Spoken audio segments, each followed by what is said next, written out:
It is a locked and loaded Friday edition of Locked On Grizzlies. Jaren Jackson Jr., all defensive honors. Jaylen Wells has been cleared to return to basketball activities, and we'll end the show predicting whether or not Jaren will receive an all NBA designation tonight. It's all here on this Friday edition of Locked On Grizzlies. Let's lock in. You know what that means.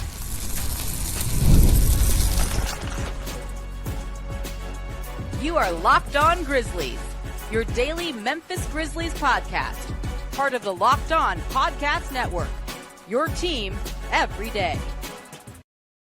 Oh, it is Friday. You have got to get down on Friday. Dear listener, dear viewer, fun is what we will be having as we look and move forward and party in to the weekend. Looking forward to a weekend where a bunch of partying is going to be happening. Memorial Day weekend, as the wise philosopher Rebecca Black, to paraphrase her, let's have some fun here on this Locked On Grizzlies Friday edition. My name is Joe Mullinax. I am your host, and I know what you're thinking, my everydayers. Joe, you said that DeMichael would be back, and I meant it. I believed it. Things happen. News happens. DeMichael Cole, the Memphis Grizzlies beat writer for the Commercial Appeal, is a very busy man. He's got a lot going on. I am happy to be here with you for the next 30 minutes or so. I know it's not the best consolation prize, but we can talk Grizzlies basketball. Hit me up in the comments. Let me know on social media how you're feeling about a very full episode of Locked On Grizzlies today.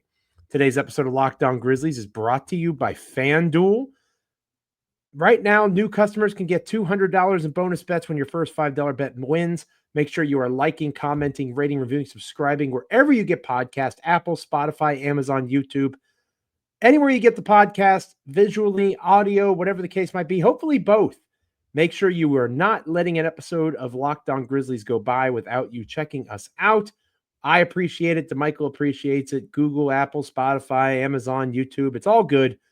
Be an everydayer and hang out with us each and every time we have an episode, as we are proud members of the Locked On Podcast Network, your team, each and every single day. Shout out to Jaren Jackson Jr. being named second team All NBA Defense, a really impressive award for Jaren. And obviously, it's not the big one that he probably truly wants. We'll talk more about that to close out the show today. But it's still a big deal for him to be named to the 2024-2025 NBA All-Defensive Second Team. This is per the Grizzlies press release. This is the third career All-Defensive selection for Jackson Jr. and the third in the last 4 seasons after earning first-team honors during the 21-22, and 22 and 23 seasons. Jaren received 107 points, 21 first-team votes from a global panel of 100 sports writers and broadcasters. Players were awarded 2 points for each vote for the first team and 1 point for each vote for the second team. Jaren Jackson Jr. ranked 5th in the NBA in total blocks, 7th in blocks per game. He set single-season career highs for total steals at 92 and steals per game at 1.2 over 74 games played in his 7th NBA season. The 25-year-old was the only player in the league this season to average at least 2 blocks and 2 steals per 48 minutes with a minimum of 1,100 minutes. And that is important. That minute designation is key because you have to remember there are set guidelines and limits for who is eligible for these regular season awards. If you don't play a certain amount of minutes, if you don't play 65 games at least, you are not eligible for postseason honors. So there may be guys who posted better numbers per 48, but they did not log the amount of time and play in the amount of games that Jaren played in. Jaren was the Western Conference Defensive Player of the Month for December of 2024. He held opponents 6.2% below their regular season average as the primary defender, which was the best defensive field goal percentage this season by an award-eligible player. There's that key phrase again, with a minimum of 500 shot attempts defended. With Jackson Jr. on the court, opponents shot 5.7% worse at the rim, and the Grizzlies' defensive rating improved by 6.3 points. Jaren doesn't make first team for the first time in his career, but he cements his status, at least to my eye, as one of the NBA's very best defenders. Evan Mobley, Dyson Daniels, Lou Dort, Grizzlies' favorite, Lou Dort, Draymond Green, and Amen Thompson, who is a favorite of this show. At least when I'm hosting it, he's a favorite of this show. Amen Thompson of the Houston Rockets. That guy's wild. That was the first team. Jaren was 7th overall, if you're keeping track at home, and one of the 7 players to receive more than 100 points in the balloting. Jaren, was probably in the mix for a top 5 spot, a first team designation for the 3rd time in his career before the team trailed off there at the end of the season. And that is going to be a common thread throughout the show when we close out the program, talking about Jaren's all-NBA potential. Jaren had a heck of a season, the best of his career as a two-way player. There's no denying that. And if you're basing it off of one season and that idea of being a great defensive and offensive player, Jaren is now the best player on the Memphis Grizzlies. It's not really up for debate. Morant is obviously a much better offensive player, a much better offensive engine. Because Jaren is a big and Ja is a guard, it's hard to make a direct comparison. But Jaren was the Grizzlies MVP in 2024-2025. He deserves these accolades that he's being mentioned with, whether it's all defense or whether it's all NBA. But as we'll talk more about later, for Memphis to go 13-17 in their last 30 games, for Memphis to fall from the 2 seed all the way to the 8 to the play-in, from hosting potentially 2 playoff series to the play-in tournament and playing against the broken Dallas Mavericks, who lucked into the Cooper Flag sweepstakes later on, hosting the Dallas Mavericks with your season on the line in a 3-month span, voters are surely going to notice that. And I do think that hurt Jaren with the all-defensive team as well. But given the numbers that we just read off, the way that Jaren performed, it's hard to take the all-defensive honors away from him, especially when you consider having to play 65 games, having to play that certain amount of minutes. Those numbers matter to the NBA, and therefore, I guess, they should matter to you, even though Adam Silver is the worst commissioner in professional sports. I stand by that, by the way, and I always will. I do think that Jaren deserves some kudos for how he plays defense, given how the best perimeter defender for the Grizzlies this season was a rookie, Jaylen Wells. The best rim protector that wasn't named Jaren Jackson Jr., or at least the one that played the most, was Zach Edey at 7'4". Has some benefit there. But Edey in particular was flawed, right? Was picked on in pick and roll, struggled in terms of playing drop coverage. The imperfectness of the situation compared to what Jaren was competing alongside a couple of years ago with Dylan Brooks, with Steven Adams. Veteran players that understood their place a little bit better, veteran players that were able to hold their water a little bit better against the elites. It's not the fault of Wells and Edey. We talked about that yesterday. They were asked to do a lot, probably more than they should have been asked, on a team that said they had championship aspirations, which they clearly fell short of. But Jaren was still impactful on the defensive end. And when he was drafted in 2018, when I was unsure of the pick, it wasn't because I thought Jaren was bad. It wasn't because I thought Jaren wasn't going to be good. I always believed in Jaren as a prospect, especially defensively, especially on the defensive end of the court. I thought he'd be able to make an impact. He had the length, the translatable skills and talents from the Big Ten into the NBA. I saw it. I was worried about what he was going to be as an offensive player, which again, we'll talk more about later on in the show on this morning, afternoon, whenever you're checking out the show, before his all-NBA fate and therefore Supermax contract fate is decided. The offensive game and whether or not he'd be ready to contribute to the death, or not contribute to the death, whether he would be able to contribute to avoid the death of the grit and grind era, or at least as led by Marc Gasol and Mike Conley, with Zebo and TA no longer in the fold. And it's fair to say, is it really grit and grind if those two are gone? But could he be in a spot where Mike Conley, Marc Gasol, Chandler Parsons, unfortunately, could Jaren be a piece that helps that bridge from one era to the next? It turns out that he absolutely could be, right? Jaren was that bridge. People forget he played a season with Mike Conley. People forget he played part of a season with Marc Gasol before the trade to the Toronto Raptors that led to Marc getting his championship ring. Jaren Jackson Jr. is the longest tenured Grizzly, and he is a key component of what this Memphis team is going to be moving forward one way or another. And we will talk more about that later on in the show. But I do want to congratulate one more time Jaren Jackson Jr., second team NBA all defense, well-deserved. Probably would have been better if this team had been better down the stretch. And we'll revisit this here soon here on Locked On Grizzlies. But first, Jaylen Wells cleared to play some basketball. Exciting times. Stick around here on Locked On Grizzlies.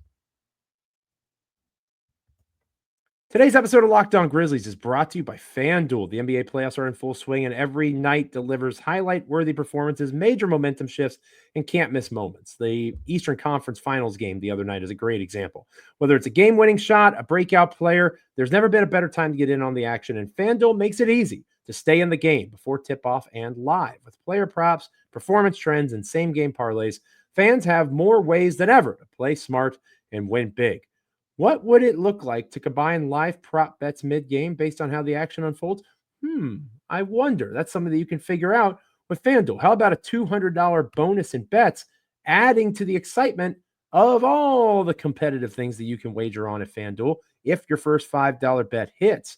FanDuel is a wonderful spot to make the sporting events that you're most passionate about, NBA in particular, with the playoffs in full swing, matter more to you. If you're new to FanDuel, it's the perfect time to sign up. Head to FanDuel.com and place your first $5 bet. If it wins, you'll get $200 in bonus bets. Make every moment more with FanDuel, an official sports betting partner of the National Basketball Association. So Jaylen Wells has been cleared for basketball activities. I talked to DeMichael Cole yesterday, my wonderful co-host, Memphis Grizzlies beat writer for the Commercial Appeal, award-winning Memphis Grizzlies beat writer for the Commercial Appeal. I talk to DeMichael almost every day. It's one of my favorite parts of my day, if I'm being honest. Tell me if I'm making this weird. Anywho, DeMichael, in my conversation with him about what the show may be, given his busyness, brought up how Jaylen Wells has been cleared for activities. And I wanted to take a few minutes to just really be grateful for that, right? Because we talked about Jaren and the bit of a collapse from a first-team all-defense. He was being mentioned as the front runner for Defensive Player of the Year when Victor Wembanyama got injured. And then that all fell apart. Could that be replicated in a way when it comes to the All-NBA vote? We'll talk more about that here shortly. There's all sorts of things to be down on with this Grizzlies team coming out of the playoffs. I think I posted on X recently that this is the lowest that Grizzlies fans have felt, and this is the lowest that the Grizzlies have been perceived publicly in some time. It's not the best situation to be in, right? It's natural to be down, to be glum, to be an Eeyore about this situation instead of being a Tigger. But a good way to Tigger it up again, the wonderful thing about Tiggers is that Tiggers are wonderful things. A great way to bounce back is Jaylen Wells, who had a very, very, very good rookie season. And even if you doubt what Zach Edey can be for the Grizzlies moving forward, like my good buddy Matt Moore at HP Basketball on X, Locked On Nuggets co-host, he is not a fan of Zach Edey. He has made that very clear. He thinks that Edey's numbers are inflated because he got opportunities. He does not think that Edey has a very high ceiling.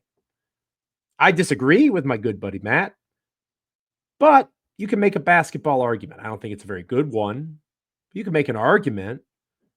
Just about everybody is universal in their love of Jaylen Wells. The story coming from a Division II school up into Division I basketball, then getting drafted in the NBA. You can very easily argue he was the best value pick of the 2024 NBA draft, going from the second round all the way to first team All-NBA rookie. That's a huge deal. His capacity to defend, his ability to shoot the three. Of course, there's space in his game to grow. And we can see that growth more efficiently and perhaps even more rapidly. We talked about Summer League yesterday. We can see that thanks to Jaylen Wells being cleared. How scary was that injury there in Charlotte when Jaylen truly got undercut on a play and he was not able to cover himself and he breaks his wrist? It looked worse than it was. We were worried about a serious head injury, potentially a neck issue. It could have been a lot worse than it had been. And obviously some time has come and gone. The Grizzlies have been done for almost a month. And Jaylen Wells is now able to get back in the gym and work on his game. Nothing impacts player development more than injury. Nothing. We saw it this season with G.G. Jackson. We saw it with Vince Williams Jr.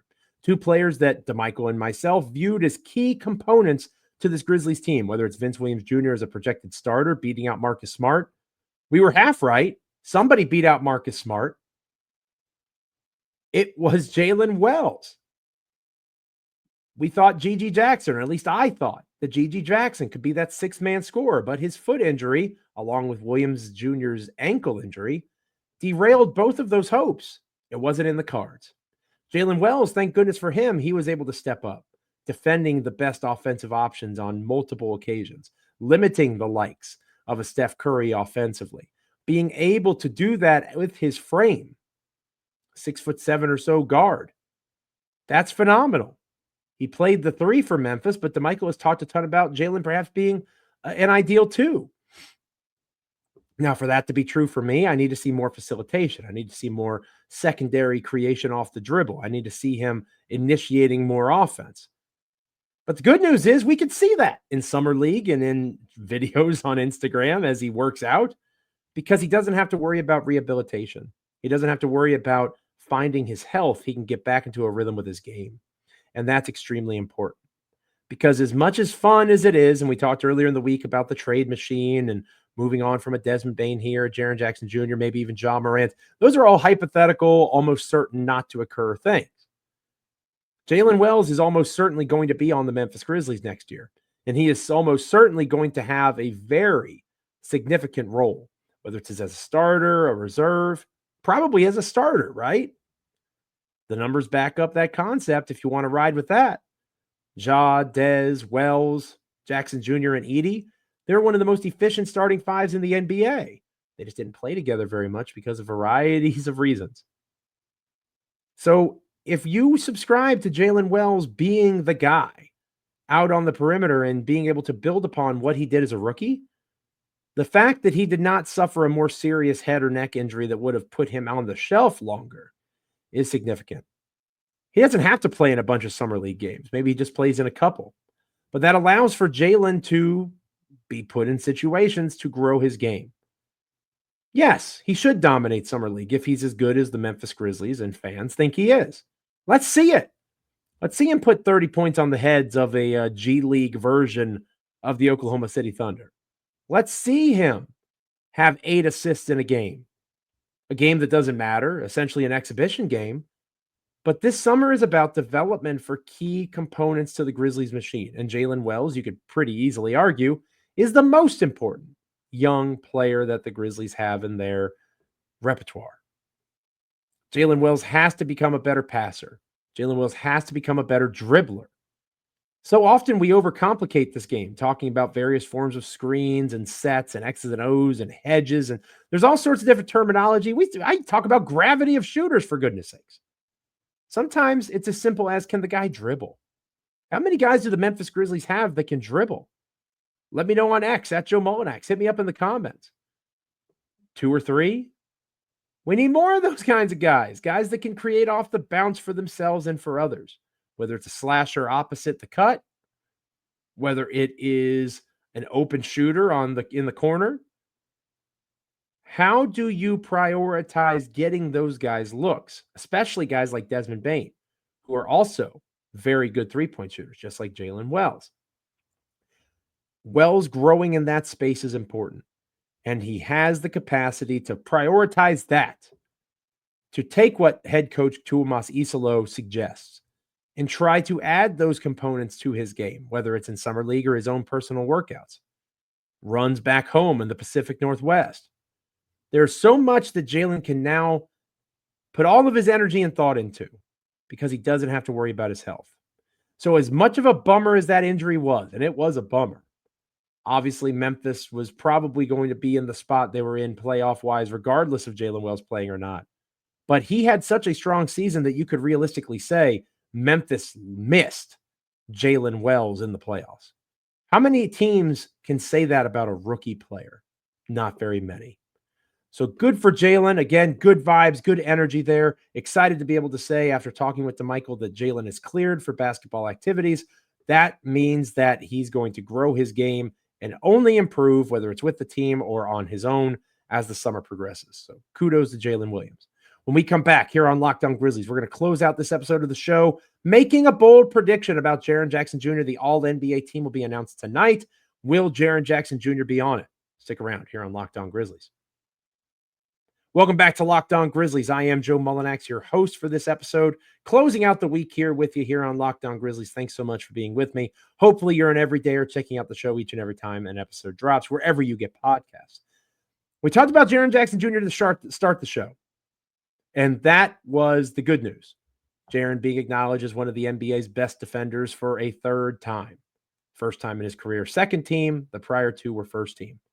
And I mentioned earlier in the show that, in my opinion, one of the reasons that Jaren Jackson Jr. fell, one of the reasons he tumbled from first team, where, as I mentioned earlier, he was a betting favorite to be the defensive player of the year when Victor Wembanyama got hurt earlier in the winter.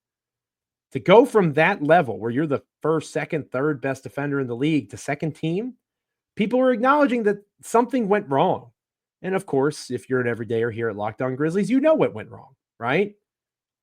The team played poorly, 13-17, struggled in the playoffs. It didn't go as well as they had hoped, and Taylor Jenkins gets fired. And there's so much change and turmoil around the team that Jaren, for whatever reason, bottoms out a little bit alongside the team. I think that's going to happen here. My official prediction is that Jaren Jackson Jr. will not be named All-NBA. And here's why. Think about what that first team is going to be. It's going to be SGA, Shai Gilgeous-Alexander. It's going to be Nikola Jokic. It's going to be Jason Tatum. It's going to be Giannis Antetokounmpo. Sorry if I mispronounced that again. And then I think it's going to be Donovan Mitchell. I think that's the fifth. That's the first team. Then who's second team? Now you're talking Anthony Edwards. Now you're talking Steph Curry, Karl Anthony Towns, Cade Cunningham, LeBron James. Now you're talking going into the third team, Jalen Brunson, Trae Young, Tyrese Halliburton. Are you picking up what I'm putting down? You go down and down and down the list, and it's fairly easy to get 15 deep without bringing up the name of Jaren Jackson Jr. Now, if the Grizzlies were the 2 seed, if they were able to have hold on to that spot, and Jaren had been able to finish the season a little bit more effectively than he did, then maybe we're having a different conversation. Maybe we're looking at a Jaren Jackson Jr. that is on the All-NBA team. But I struggle to see it given how the season ended. I'm not even talking about the playoffs for Jaren. I want to stress that. This isn't a postseason concern. This isn't that's not taken into consideration for these awards. I'm worried about what Jaren did post All-Star break, when Jaren was a minus 2.1 compared to what he was before the All-Star break in terms of plus minus at a plus 10.7 on average. I'm worried about what Jaren was in the month of March, which was one of the worst seasons of his career, shooting terribly. Not in terms of true shooting percentage. He actually shot pretty well there. But not being able to get to the free throw line consistently, not being able to create offensively. Way too many turnovers, way too many times where he was not able to stay on the court in terms of his foul troubles popping up. And his defense slid in March. Now, again, maybe you want to look at it through the opposite lens. Maybe you want to say he was playing tougher competition. That's fair. But we're talking about tougher competition. He probably saw some All-NBA talent. And if he was not able to rise up to the occasion against those guys, or at least differentiate and designate and really stand out, these voters are going to have recency bias, and they're going to look at Jaren and they're going to say, if he's one of the best 15 players in the NBA this season, if he's one of those guys, how come Memphis faded the way they did? Why couldn't he stop it? Jalen Brunson could stop it. Tyrese Halliburton could stop it. Why couldn't Jaren? And that's a fair question. Something to ponder as you think about the ramifications of this. Because if Jaren is not named All-NBA, it's going to be close. I think he'll be in the top 2 or 3 vote getters behind those top 15. I don't think he's going to get completely snubbed out. But if I'm right, and Jaren does not get named All-NBA, That is going to impact how Jaren resigns this summer with the Memphis Grizzlies, if he resigns this summer, because he will not be eligible for that Supermax contract. And it actually will decrease some of the flexibility for Memphis in terms of negotiating with Jaren and getting him top dollar, which he's going to command, whether you think he's worth it or not. I want to stress that. Maybe you want to be like Nico Harrison and you move on from Jaren because you don't think he can rebound, and you look at his rebounding the way that Nico looks at Luka Doncic's defense. Maybe there's some validity to it, but it's still Luka Doncic. Do I wish Jaren rebounded better? Yeah, I do, especially given his frame. He's still Jaren Jackson Jr. He's still a 3-time all-defensive team member. He's still a former defensive player of the year. He still has posted numbers that have him among the very best isolation scorers in the entire National Basketball Association. All of those things are factual. He's going to get paid by somebody. Maybe you don't think it should be Memphis. A trade becomes more likely if Jaren is not able to be re-signed this year. I believe that. Because now you're talking about a Jaren Jackson Jr. entering the final year of his contract, and you're talking about a Jaren Jackson Jr. who I don't think re-signs this summer if he does not get named All-NBA. Because he'll have another year to try to be named All-NBA again and have a chance to maximize that value and maximize that worth. Jaren doesn't really strike me as the type who really has his fingers crossed and he's ready to dot his I's and cross his T's and just be done. And okay, I've got my money. I'm not going to play anymore. Jaren is a unique individual. We've talked about that here before on Locked On Grizzlies. He has interest outside of the sport. When he's locked in with basketball, he's locked in with basketball. And I don't think the money is going to make a difference there. Where the money makes a difference is in how Memphis does their business, building a roster around Jaren Jackson Jr., Desmond Bane, and John Morant. An All-NBA selection this year would make it more solidified what they're going to have to do. Paying Jaren the money that he's owed and deserves, and maybe moving on from a player like a Desmond Bane to make the money make sense long-term if they don't think they can afford all of Jaren, Des, and Ja and continue to build the roster around those three. It's possible. And you've got a big in Jaren, and you got a guard in Ja. Jaylen Wells, who we talked about. Other pieces alongside those guys. Hopefully you bring back a starter or two in a Desmond Bane trade and you go and you play. I could see that being part of the plan. But that plan's a heck of a lot easier to execute if you're able to re-sign Jaren now. Because if you can't, you're basically kicking the can down the road, assuming that Jaren's not going to sign an extension this summer. It makes it harder to re-sign Jaren down the road. Because now there's a greater flexibility where that negotiation window doesn't have to be unique to Memphis. Because he won't technically be under contract. He can take other meetings. He can go do other things. So while Jaren has done nothing to make any of us believe that he wants to leave Memphis, it becomes much more probable, maybe not much more probable, it becomes more probable, more possible even, if Jaren does not get named All-NBA tonight. And that is my official prediction. I think the 13-17 run, his numbers cooling off in March, especially defensively, the team overall struggling, Taylor Jenkins getting fired, the foul issues rearing their ugly head again. There's enough to talk yourself out of it when you consider the other breadth of talent that exists in the National Basketball Association. I hope I'm wrong, because again, a Jaren Jackson Jr. All-NBA selection will make life easier for the Grizzlies, at least in terms of building their roster moving forward. Let me know what you think on X. Hit me up in the comments. Do you agree with my prediction? Do you think Jaren Jackson Jr. misses out on the All-NBA team tonight when it's announced? Thank you so much for being with me on this episode of Locked On Grizzlies. The next time we're together, I'm going to be honest with you. I don't know when it's going to be. Potentially Monday. Obviously, we'll have reaction to all NBA chatter with Jaren. We'll have basketball in general to talk about. We can catch up on the various playoff series, the 2 conference finals that are going on. But it is a holiday, after all, in the United States, Memorial Day weekend, cookouts and things of that nature. There will be another episode, I promise, and hopefully DeMichael and I are back together for it. It just may not be exactly on Monday. So keep an eye out for when that next episode comes. It might be Monday. We'll see. But again, given the holiday here in the United States, don't be surprised if it's a Tuesday show. Maybe DeMichael flies solo. We'll see how it goes. You will get an episode as you go back to work for sure, Monday, Tuesday of next week, talking Jaren reaction and all sorts of other things regarding NBA and Memphis Grizzlies basketball.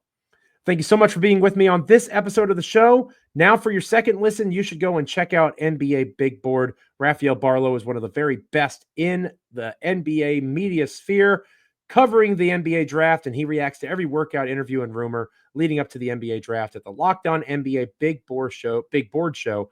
Find Locked On NBA Big Board on YouTube or wherever you listen to podcasts. Like, comment, rate, review, subscribe on Apple, Spotify, Amazon, Google, YouTube, wherever you get podcasts. Become an everydayer and be back here next time when DeMichael and I, or one of the two of us, are talking Grizzlies basketball here on Locked On Grizzlies. Thank you so much for being with us this week. Thank you for being flexible as DeMichael and I experience life. And thank you, most importantly, for hanging out, talking Grizzlies basketball. Until next time, see ya.